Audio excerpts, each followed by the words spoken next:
վերաբերում է ամունիստիային, ապա ուզում եմ որպեսզի եւ դուք եւ բոլորը հասկանան, որ համաներումը դա անձնական ակտ չէ։ Դրա համար կոչվում է համաներում։ Այսինքն համաներում նշանակում է պետության կողմից կամ միջեցնել պատժաչափը, կամ մարդուն ներել եւ այլն։ 2008 թվականից հետո Հայաստանում թշնամության պակաս չկար։ Հասարակությունը համերաշխ չէր։ Իսկ իմ խորին համոզմամբ հասարակական համերաշխությունը ազգային անվտանգությունն ապահովող ամենակարևոր հանգամանքն է, ոչ թե ամենակարևոր հանգամանքներից մեկը, այլ ամենակարևոր հանգամանքն է։ Ես կարծում եմ մեր հարց-պատասխանի ընթացքում կլինեն հարցեր եւ ես այդ թեզին նորից կանդրադառնամ։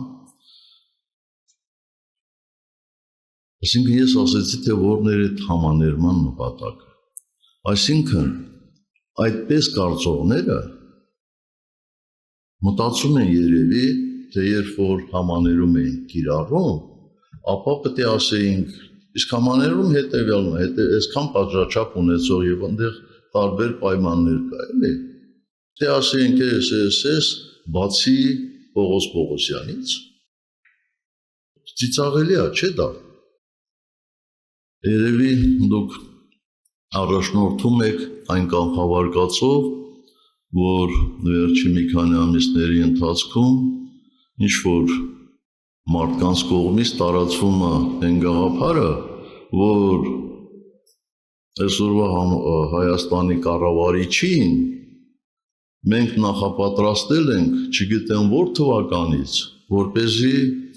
18 թվականին նրան իշխանություն հանձնենք, որպեսզի մի տարի հետո էլ նա իշխանությունը վերադարձնի մեզ, հա։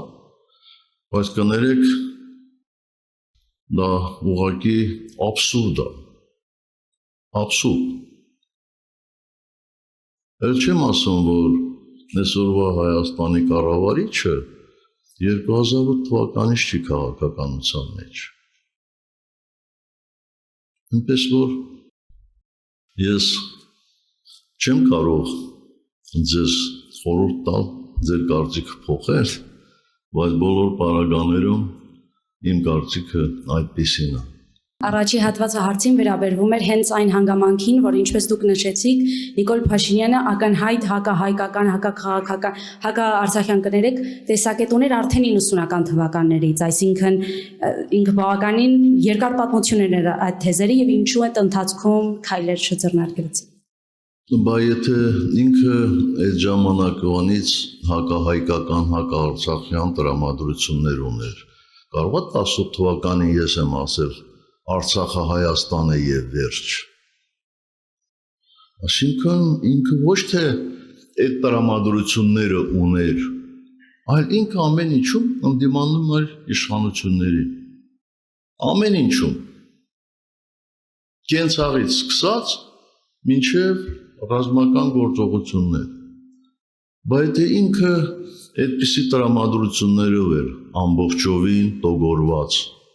Բա ինչի 16 թվականի մայիսին գնաց ապրիլյան պատերազմին մասնակցելու։ Պատկերացնում եք, չէ՞։ Չէ, մի զարմացեք, հենց այդպես է, ապրիլյան պատերազմը տևել է 4 օր ապրիլի սկզբից, բայց իրենք գնացել են խրամատ փորելու մայիս ամսին։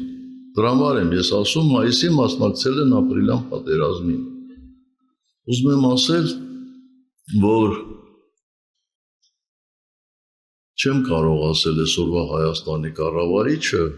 այդպես ամբողջովին տոգորված էր պրոարցախյան տրամադրություններով։ Ոչ, իմ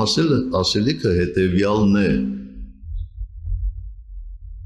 Ինքը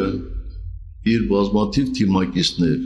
այնքան արատներ ունեն, այնքան արատավոր գործողություններ են արել բաց, որ լրացուցիչ բան վերագրելը չեմ կարծում, որ ավելի բացասական է դառնում նրա կերպարը։ Եթե կուզեք կարող եմ 100 այդպիսի բան թվարկել։